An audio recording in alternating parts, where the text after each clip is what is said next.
คุณไม่ได้เปลี่ยนไปในทางที่แย่ คุณแค่รู้สึกได้มากขึ้นว่าอะไรควรอยู่ อะไรควรไป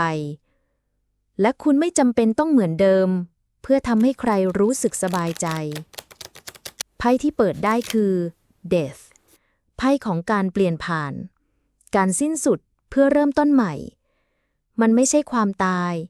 แต่มันคือการปิดฉากบางช่วงของชีวิตเพื่อให้บางสิ่งเกิดขึ้นได้อย่างแท้จริง ไพ่ใบนี้บอกว่า อย่ายึดติดกับสิ่งที่คุณเคยเป็น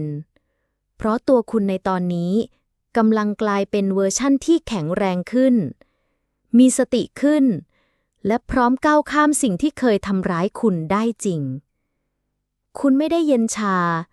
คุณแค่เรียนรู้ที่จะไม่รั้งทุกอย่างไว้ โดยแลกกับตัวเอง